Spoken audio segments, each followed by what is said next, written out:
అందరికీ నమస్కారం. ప్రభుత్వం 2 రోజులుగా ఉద్యోగులందరికీ ఒక మంచి సినిమా చూపించింది. మొన్న సాయంత్రం శుక్రవారం సాయంత్రం మొదలుపెట్టి నిన్న రాత్రి వరకు క్షణక్షణం ఉత్కంఠ ఒక మంచి సస్పెన్స్ థ్రిల్లర్ చూపించినట్టు చూపించింది. మొన్న రాత్రి అర్ధరాత్రి మీటింగ్ పెట్టి అర్ధరాత్రి సీఎం మాకు ఎంప్లాయీస్ ఉద్యోగ సంఘాలకు గుర్తింపు పొందిన సంఘాలందరికీ జాయింట్ స్టాఫ్ కౌన్సిల్ మీటింగ్కి రమ్మని చెప్పడం, నిన్న 4 గంటల పాటు మన మినిస్టర్లు మంత్రులు అందరూ మా ఉద్యోగ సంఘాలతో చర్చించడం, మళ్ళీ అది కాక మళ్ళీ సాయంత్రం సీఎం గారు మీతో మాట్లాడతారని చెప్పి మళ్ళీ సాయంత్రం సీఎం గారి దగ్గర తీసుకెళ్ళి సీఎం గారితో గంటల తరబడి చర్చించి ఇంత చేసి చివరకు ఏం చేశారు, తుస్సుమనిపించింది. ఇంత హడావిడి చేసి అంటే ఉద్యోగులు 16 నెలలుగా ప్రభుత్వం నుంచి ఒక డిఏ రాలేదు, బకాయిలన్నీ పేరుకుపోయినాయి, పిఆర్సీ కమిషన్ ఊసేయలేదు, ఐఆర్ ఇవ్వడం లేదు, ఇవన్నీ ఇవ్వాలని చెప్పి ఉద్యోగులందరూ ఎంతో ఆశగా ఎదురు చూస్తుంటే ధర్నాలు చేసి పోరాటాలు చేసి మనం అందరం చూసినాం. పోయిన వారమే ఉపాధ్యాయులు ఎంతమంది వచ్చి విజయవాడలో ధర్నా చేశారు. ఇంత గొడవ చేసి ఇంత ఆతృతగా ఎదురు చూస్తుంటే వీళ్ళు ఇంత హడావిడి చేసి ఇచ్చింది ఏంటి, ఒక్క డిఏ ఇవ్వడం కోసం ఇంత డ్రామా ఇంత హడావిడి చేసిండ్రు. ఇప్పుడు ఇన్ని సంవత్సరాల్లో ఎన్నో ప్రభుత్వాలు వచ్చినాయి, ఎన్ని ప్రభుత్వాలన్నీ సంవత్సరానికి 2 డిఏలు ఇచ్చినాయి. గతంలో ఎప్పుడు డిఏ ఇచ్చినప్పుడు ఇంత హడావిడి ఇంత హంగామా చూడలే. గత ప్రభుత్వం కూడా 5 సంవత్సరాల కాలంలో 11 డిఏలు ఇచ్చింది, ఎప్పుడు ఇంత హడావిడి చేయలే. గతంలో ఎవరైనా డిఏలు పెండింగ్ ఉన్నప్పుడు సీఎం గారి దగ్గరికి మాలాంటి ఉద్యోగ సంఘాల నాయకులు వెళ్ళి, సార్ డిఏలు పెండింగ్ ఉన్నాయి, పండగ వస్తుంది, లేదంటే ఈ సందర్భంగా డిఏని ఇవ్వండి అంటే అప్పటికప్పుడు సీఎం గారు ఇమ్మీడియట్గా డిఏ ఇవ్వండి అని చెప్పేవాళ్ళు, డిఏని క్యాబినెట్లో పెట్టేవాళ్ళు. ఒకవేళ పండగ ఉండి ఏదైనా క్యాబినెట్ జరగకపోతే ప్రభుత్వం ముందు డిఏ జీవో ఇచ్చేసి తర్వాత నెక్స్ట్ క్యాబినెట్లో రాటిఫై చేసుకునేది. ఆ రకంగా డిఏ జీవోలు అంత సింపుల్గా వచ్చేది. ఇప్పుడు డిఏ జీవో కోసం గంటల తరబడి 14 సంఘాల నాయకులు పోయి ముందు సిఎస్ గారితో చర్చ, మంత్రులతో చర్చ, తర్వాత సీఎంతో గంటల తరబడి చర్చ చేసి చివరికి ఒక డిఏ కోసం ఇంత హడావిడి. ఎందుకు ప్రభుత్వం ఇంత హడావిడి ఎందుకు చేస్తుంది, ఇంత డ్రామా ఎందుకు చేస్తుందో ప్రభుత్వం అర్థం కావడంలే. అంటే ఉద్యోగులకు డిఏ ఇవ్వడమే ఒక పెద్ద గొప్ప విషయం అని చెప్పడం ప్రభుత్వ ఉద్దేశమా, లేదంటే ఉద్యోగులకు ఏదేదో చేస్తున్నామని ఉద్యోగులకు చాలా చేస్తున్నామని ప్రజలకు నిరూపించడానికి చేస్తుందా, అర్థం కావడంలే. ఒక డిఏ తప్ప అంటే గంటల తరబడి ఉద్యోగ సంఘాలతో 16 నెలల తర్వాత ప్రభుత్వం ఏర్పడిన తర్వాత ఫస్ట్ టైం సీఎం గారు ఉద్యోగ సంఘాలతో చర్చించారు. 14 సంఘాలతో 16 నెలల తర్వాత అంతసేపు చర్చించి సీఎం గారు చేసింది ఒక డిఏ ప్రకటన. ఆయన ఎన్నికల సమయంలో 9 హామీలు ఇచ్చిండ్రు. ఆ 9 హామీలలో ఒక్క హామీ గురించి కూడా చర్చ జరగలే. అక్కడ డిఏ అనేది ఆ హామీలో లేదు. వాళ్ళు ఉద్యోగులకు ఇచ్చిన హామీల్లో డిఏ సంగతి లేదు. వాళ్ళు ఇచ్చిన హామీలో ఒక్క హామీ అంటే గంట సేపు సీఎం గారితో ఇన్ని సంఘాలు పోయి చర్చించి ఒక్క హామీ గురించి కూడా చర్చ లేదు. దాని గురించి ప్రభుత్వం మీద సానుకూల స్పందన లేదు. సీఎం గారు బయటకు వచ్చిన వీడియోలో ఏముంది, ఒక డిఏ ఇస్తామని చెప్పారు, ఇంకా చైల్డ్ కేర్ లీవ్ అన్నారు, అది పెద్ద విషయం కాదు. ఆర్టీసీ ఉద్యోగులు ప్రమోషన్లు, అది అసలు డిమాండ్కి పెట్టడమే ఒక విచిత్రం. ఎందుకంటే ప్రమోషన్ అనేది రొటీన్గా వచ్చేది ఉద్యోగులకు, అన్ని డిపార్ట్మెంట్ ఉద్యోగులకు ప్రమోషన్లు రొటీన్గా వస్తాయి. అది కూడా ఆ డిమాండ్ మీటింగ్, అంత పెద్ద మీటింగ్లో ఒక డిమాండ్ లాగా పెట్టి అదేదో ఇచ్చినట్టు చెప్పడం. ఇంకేం చెప్పారు, పోలీసులకు ఒక ఎస్ఎల్ ఇస్తామని చెప్పారు. పోయిన సంక్రాంతికి అప్పుడు ఫైనాన్స్ మినిస్టర్ గారు పోయిన సంక్రాంతికే పోలీసులకు 2 ఎస్ఎల్ ఇస్తామని చెప్పారు. ఆ 2లో అప్పుడు ఒకటే ఇచ్చారు. ఇప్పుడు మిగిలిన ఒకటి కూడా ఒక్క ఎస్ఎల్ అంటే 210 కోట్ల ఎస్ఎల్ కూడా ఇప్పుడు కూడా ఒక్క ఇన్స్టాల్మెంట్ కాదు, అది 2 ఇన్స్టాల్మెంట్లు. అంటే ఇప్పుడు ఒక సగము, మళ్ళీ 2 నెలల తర్వాత ఒక సగం. అంటే పోయిన సంక్రాంతికి ఇస్తామని హామీ ఇచ్చింది, ఈ సంక్రాంతి నాటికి విడతల వారీగా చెల్లిస్తుంది. ఇది ఇంత పెద్ద మీటింగ్ పెట్టి ఉద్యోగ సంఘాలు సాధించింది ఇది. నాలాంటి వాళ్ళు వచ్చి గట్టిగా అడుగుతారని నాలాంటి వాళ్ళని రానియకుండా ఉద్యోగ సంఘాలను భయపెట్టి ఏదో చేసినామని హడావిడి చేయడం తప్ప ప్రభుత్వం ఉద్యోగులకు ఇచ్చిన ఒక్క హామీ పట్లైనా చిత్తశుద్ధి ఉందా? అసలు ఉద్యోగ సంఘాలు అడిగినరో వాళ్ళు బయటకు వచ్చిన మీటింగ్లో ప్రస్తుతం మాట్లాడింది చూస్తే అసలు వీళ్ళు ఐఆర్ గురించి ప్రభుత్వాన్ని అడిగారా, ముఖ్యమంత్రి గారిని అడిగారా, ఆయన ఏం చెప్పారు అనేది అసలు దాని మీద ప్రస్తావనే లేదు. ఐఆర్ అడిగారా, ఐఆర్ ఇస్తామన్నారు, ఇస్తే ఎప్పుడు ఇస్తామన్నారు, ఆ ప్రస్తావన లేదు. పిఆర్సీ ఏముంది, ఇది గుడ్ స్టార్ట్ డేస్లో అయిపోతుంది అన్నారు. మీరు ప్రారంభించడానికే అంటే 5 ఏళ్ల కాలం ఉండేది ప్రభుత్వానికి, 5 ఏళ్ల కాలంలో మీకు ప్రారంభించడానికి అంటే ఉద్యోగుల వైపు చూడడానికే మీరు 16 నెలలు పట్టింది. అలాంటిది ఇంకా పిఆర్సీ అలాంటి పెద్ద విషయాలు ఎప్పుడు చేస్తారు? నిన్న అందరూ ఉద్యోగులందరూ రాష్ట్రంలో ఉద్యోగులందరూ కూడా ఎదురు చూసిండ్రు. ఈరోజు కనీసం పిఆర్సీ మీద ప్రకటన వస్తుంది, పిఆర్సీ కమిషనర్ని అపాయింట్ చేస్తారని చెప్పి. పిఆర్సీ కమిషన్ని అపాయింట్ చేయకుంటే ఇంకెప్పుడో అపాయింట్ చేస్తామంటే పిఆర్సీ కమిషన్ అపాయింట్ చేసినాక ఎంత టైం పడుతుంది పిఆర్సీ ఇంప్లిమెంట్ చేయడానికి? కనీసం సంవత్సరం రోజులు పిఆర్సీ కమిషన్ రిపోర్ట్ తయారు చేయడానికి తయారైతే తర్వాత మాతో చర్చించడానికి దాని మీద ఎగ్జామ్ చేయడానికి మళ్ళీ సంవత్సరం ఇంప్లిమెంటేషన్ ఎప్పుడు? అంటే ఈ 5 ఏళ్ల కాలంలో ప్రభుత్వం పిఆర్సీ ఇచ్చే ఉద్దేశం ఉందా లేదా కూడా అర్థం కావట్లేదు. ఇప్పుడు నిన్న జరిగిందని చూసి ఉద్యోగులకు పిఆర్సీ అనేది అదేదో అందని ద్రాక్ష లాగా ఒక అంటే ఎంప్లాయీస్ని ప్రిపేర్ చేయడానికి మీకు డిఏ చాలా పెద్ద విషయము, మీరు ఎక్కువ ఆశలు పెట్టుకోకుండా ఎంప్లాయీస్ని ప్రిపేర్ చేయడానికి ఇంత హంగామా చేశారనే డౌట్ వస్తుంది. పిఆర్సీ కమిషన్ అపాయింట్ చేయకపోతే దాని గురించి ఉద్యోగ సంఘాలు ఇంతమంది ఉద్యోగ సంఘాలు పోయి రాష్ట్రంలో ఉండే ఉద్యోగులందరూ ఎదురు చూస్తుంటే దాని గురించి మాట్లాడకపోవడం అనేది నిజంగా చాలా బాధాకరం. ఇంకా పెండింగ్ బకాయిలు ముఖ్యమంత్రి గారు చెప్పిందే 34,124 కోట్లు ఉన్నాయని చెప్పారు పెండింగ్ బకాయిలు. అంటే ప్రభుత్వం వచ్చిన కొత్తలో ఆర్థిక శాఖ శ్వేతపత్రం విడుదల చేసింది. ఆ ఆర్థిక శాఖ శ్వేతపత్రం ప్రకారం అప్పుడు ప్రభుత్వం ఉద్యోగులు పెండింగ్ పెట్టిన బకాయిలు 22,000 కోట్లు దాదాపు. ఈరోజు అంటే 16 నెలల తర్వాత ఈరోజు ఎంత ఉంది? 34,000 కోట్లు ఉన్నాయని చెప్పారు. అంటే 5 ఏళ్లలో 22,000 కోట్ల బకాయిలు అయితే మీరు 16 నెలల కాలంలోనే 12,000 కోట్ల బకాయిలు పెట్టారు. 34,000 కోట్ల బకాయిలు ఉంటే అందులో పోలీసులకు ఒక ఎస్ఎల్ అంటే 200 కోట్ల బకాయి చెల్లించడానికే మీరు 2 నెలల టైం తీసుకుంటున్నారు. ఉద్యోగులకు ఇవ్వాల్సినవి 34,000 కోట్ల బకాయిలు. 34,000 కోట్ల బకాయిలలో 200 కోట్లు పేమెంట్ చేయడానికి 2 నెలలు టైం తీసుకుంటే ఇంకా 34,000 కోట్ల బకాయిలు ఎప్పుడు వస్తాయి ఉద్యోగులకు? బకాయిలు మర్చిపోవాల్సిందా ఉద్యోగులు? ప్రభుత్వానికి ఉద్యోగుల పట్ల చిత్తశుద్ధి ఎక్కడుంది?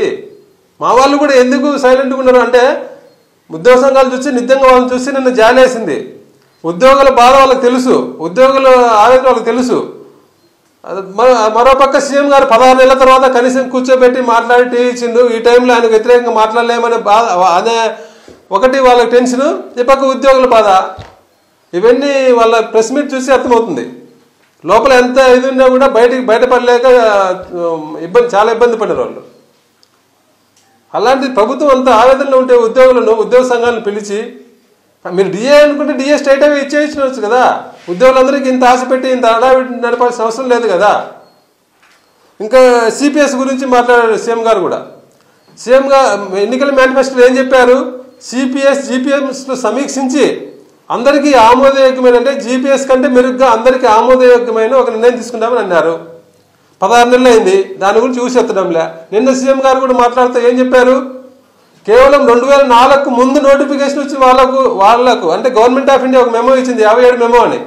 2004కు ముందు నోటిఫికేషన్ ఇచ్చి సెలక్షన్ ప్రాసెస్ కంప్లీట్ అయిన వాళ్ళకు ఓపీఎస్ వర్తిస్తుంది అని చెప్పి సెంట్రల్ గవర్నమెంట్ ఇచ్చింది.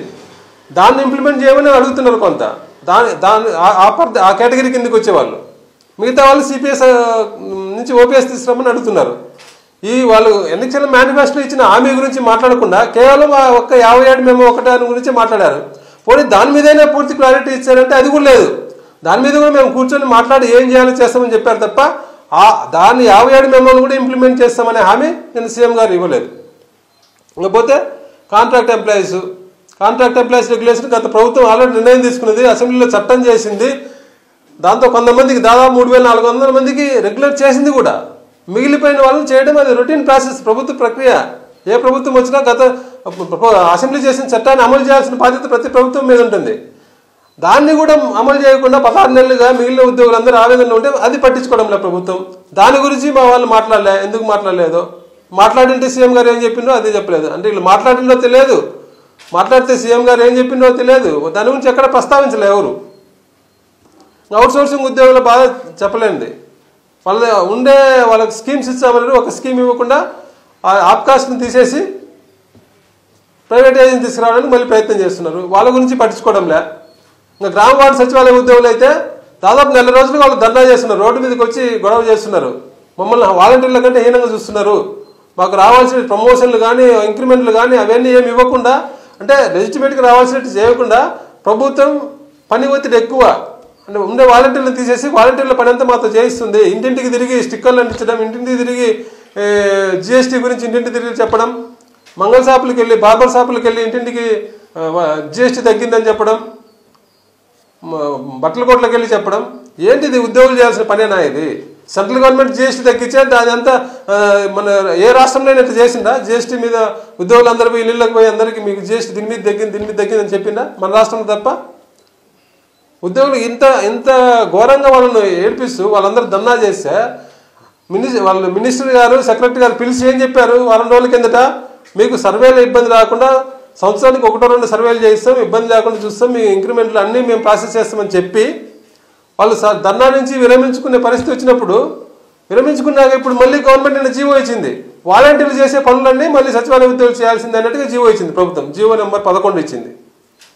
అంటే ప్రతి అంశంలో ఉద్యోగులు మోసం చేయడమే ప్రభుత్వం పనిగా పెట్టుకొని ఉంది. దీన్ని ప్రశ్నించకపోవడం, ఉద్యోగ సంఘాలు నిన్న ప్రశ్నించకపోవడం నిజంగా బాధాకరం. ఇన్ని సమస్యలు ఉంటే ఒక పక్క డాక్టర్లు ధర్నా చేస్తుండ్రు, విద్యుత్ ఉద్యోగులు ధర్నా చేస్తుండ్రు. వీటి గురించి కూడా ఎంత గంటల తరబడి చర్చించి ఏం చేయకుండా ఒక డిఏ కోసం అడావిడి చేసి ఒక డిఏ కోసం డ్రామాలాడి ఉద్యోగులకు ఏదో చేస్తున్నా అని చెప్పడం అనేది నిజంగా బాధాకరం. మళ్ళీ పక్క ముఖ్యమంత్రి గారు చెప్తున్నారు పక్క రాష్ట్రాలు అక్కడ ఉన్నాయి ఇక్కడ ఉన్నాయని. ఆ డేటా అయితే మనకు తెలియదు.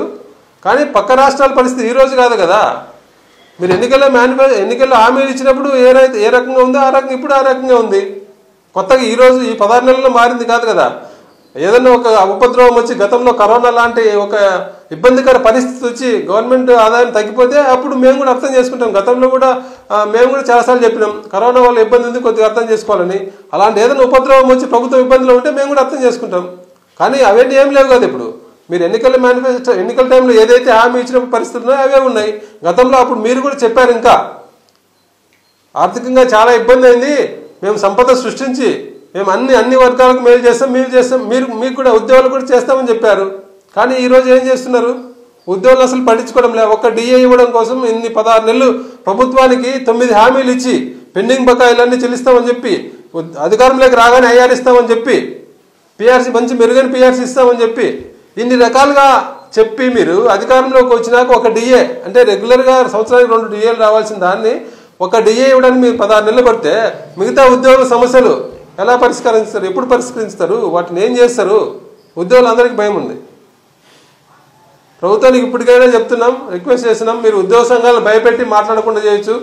మీకు కొంత మీడియా సపోర్ట్ ఉంది కాబట్టి మీడియా ఉద్యోగ సమస్యలు బయటికి రాకుండా చేస్తుందని చెప్పి మీరు ఏదనుకుంటే ఉద్యోగులు అంత అమాయకులు కాదు.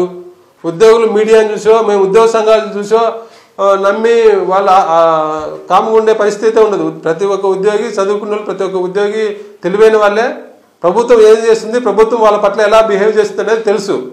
కాబట్టి మీరు ఇలాగే వ్యవహరిస్తే ఉద్యోగులు ఏం చేయాలో అది చేస్తారు. ఉద్యోగులు మీ పుట్టి ముంచక ముందే మీరు మేల్కొని మంచి చేస్తే మంచిది. ఉద్యోగుల గురించి దృష్టి పెట్టి ఉద్యోగుల సమస్య పరిష్కరిస్తే మంచిది. అట్లా కాకుండా మీడియా ఉంది. మొన్న ఒక మీడియా ఒక ఆయన చూసిండు, ఆంధ్రజ్యోతి. ఆయన గత ప్రభుత్వంలో ఉద్యోగులు ఎంత రెచ్చగొట్టినో, ఎన్ని తప్పుడు వార్తలు రాసి రెచ్చగొట్టినో అందరం చూసినాం. అలాంటిది ఈరోజు మేము డిఏ అడుగుతుంటే ఉద్యోగులు రెచ్చగొట్టడానికి డిఏ అడుగుతున్నామని ఆ పెద్ద మనిషి చెప్తున్నాడు.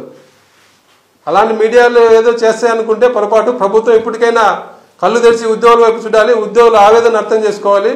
ఉద్యోగుల సమస్యలు అన్నిటి మీద చర్చించి మీరు అన్ని గంటలు చర్చించినప్పుడు ప్రతి అంశం మీద చర్చించి పలానా టైం సరే పిఆర్సీ కమిషన్ ఈ టయానికి వేస్తాము, ఐఆర్ ఈ టయానికి ఇస్తాము, ఇవన్నీ కనీసం డిస్కస్ చేయడానికి కూడా మీరు ఓపిక లేకుండా ఒక డిఏ కోసం ఇంత అడావిట్ చేస్తే ఉద్యోగులు మోసపోయినట్టు ఫీల్ అవ్వరా?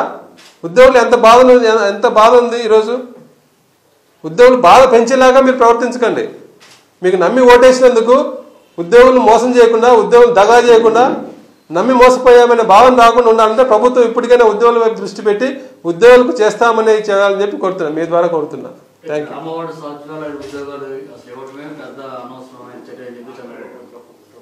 అంటే సీఎం గారు నేను అదే చెప్తున్నా కదా, వాళ్ళు చాలా మాట్లాడారు. అవన్నీ మేము మాట్లాడితే అది రాజకీయం అవుద్ది. గ్రామవార్డు సచివాలయ ఉద్యోగులు 126,000 మంది వచ్చి యాడ్ అయ్యారని చెప్పారు. వాళ్ళు అయ్యారు కాబట్టి ఈరోజు పల్లెల్లో సర్వీస్ డెలివరీ బాగుంది. ప్రతి ఇంటికి స్కీమ్ మీరు వెళ్ళగలుగుతున్నారంటే ఈరోజు అవ్వదాతలకు 1వ తారీఖు ఉదయాన్నే ఇంటికి వెళ్ళి ఇవ్వగలుగుతున్నారంటే సచివాలయ ఉద్యోగులు ఉన్నారు కాబట్టి. అలాంటి సర్వీస్ డెలివరీ బాగా ఉంది. ప్రజలకు కూడా దాన్ని యాక్సెప్ట్ చేసింది కాబట్టి అది మంచి వ్యవస్థ. గ్రామవార్డు సచివాలయ ఉద్యోగులు బర్డన్ అనేది తప్పు. ఎందుకంటే వాళ్ళకి అయ్యే జీతాలు కూడా చాలా తక్కువ.